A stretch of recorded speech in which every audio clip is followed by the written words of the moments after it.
Hello, my little sweet fangirls and fanboys. How are you doing? Welcome to a show that I like to call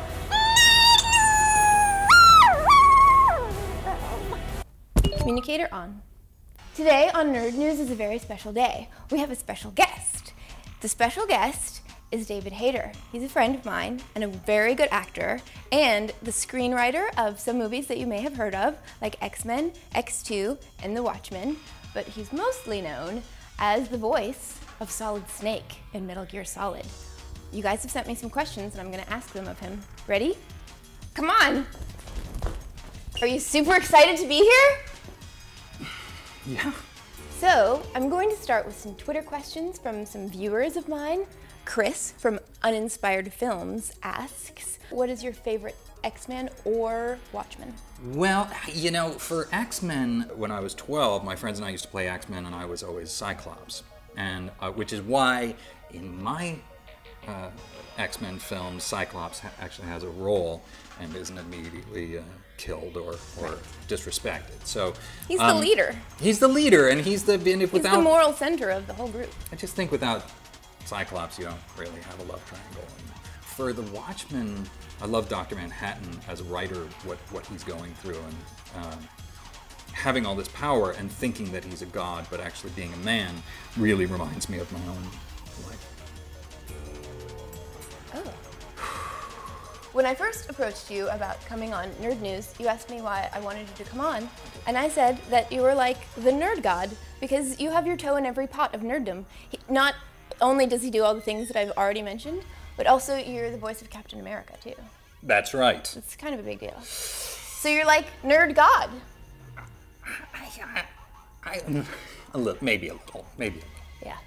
And now, finally, kneel before Nerd God. Okay. Kneeling, sir. Kneeling. Yep. Bowing. Oh, great. The next question comes from the Turning Reel. Ooh, it sounds so like ethereal. And he would like to know, or she. Why did I change the Why ending did you of change Watchmen? the ending of The Watchmen? Right. He knows already. I get that a lot. Well, I felt like making Dr. Manhattan the source of the destructive power in the end sort of fit the story a little more, and it was very difficult after 2.5 hours of movie to set up an additional event like the squid. In a graphic novel, you have a lot more time. Here, we already had a source of power that humanity was very tentative about and afraid of. So it seemed to make sense to have Dr. Manhattan be the replacement for the squid. Yes, I do take a lot of flack for that from some people, and some people say, no, that really worked, and that's fine. And I say, thank you, Mom, but can you finish making my dinner? 'Cause I'm glad you have one fan. yes, thank you. It's nice for you. It is nice. It is nice. I have a bunch.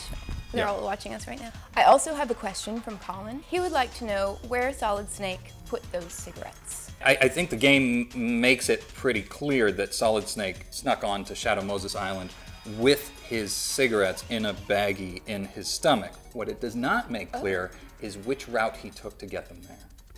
And I'm going to leave that a mystery. Hey, so the rest of these questions are coming from Facebook. You know that I have a Facebook. Come and join me on Facebook. We can talk in Swedish accents that are terrible. Yay. You can do one too if you want. I would love to talk in a Swedish accent. Swedish is great. We have lots of Swedish snake. Francis Santos asks, will you be doing any voices in Metal Gear Rising? Ah, an interesting question. I can't say. Really? Yeah, no, they'd kill me. Oh, I would really like to, hear the voice of Solid Snake. Do you think you could do it for us? Yeah, I can. Here's the thing. People ask me to do it all the time, and I've done it quite a bit. It's been 12 years, and it'd be kind of nice to do one interview where we don't do the snake voice. Is that possible? Okay, I brought you something to read if you would like. I know you're a really wonderful actor, and not everyone knows how good of a classically trained actor you are. So I bookmarked this page if you wanted to read it or something. Okay. Okay, I don't need that. Okay, oh. Let me see if I can, no, that's okay. Okay, let me, How's it go? To be or not to be. That is the question. Whether 'tis nobler in the mind to shuffle up the slings and arrows of outrageous fortune, or to take arms against a sea of troubles, and by opposing, end them. To die, to sleep no more, and by a sleep to say we end the heartache, and the 1,000 natural shocks that flesh is heir to. 'Tis a consummation devoutly to be wished. To die, to sleep perchance to dream. Aye, there's the rub. For in this sleep of death, what dreams may come. When we have shuffled off this mortal coil, must give us pause. There's the respect that makes calamity of so long life. For who would bear the whips and scorns of time, the oppressor's wrong, the proud man's contumely, the pangs of despised love? No. The law's delay, the insolence of office, the spurns that patient merit to the unworthy takes, when he himself might his quietus make with a bare bodkin.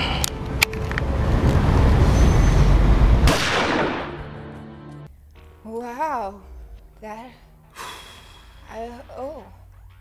was way more intense than I thought it was gonna be. And now we're going to say farewell. Do you want to do fist kisses for the camera?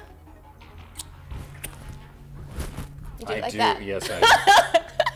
Tell me if I do it wrong. Okay. Okay, so. Someone has boxing training, can you tell? I'll give you guys elephant kisses as well. And more kisses, butterfly kisses, and then now we're going to go. Right? Yeah. Okay. We drift away. Yeah. Bye. Oh. Ooh.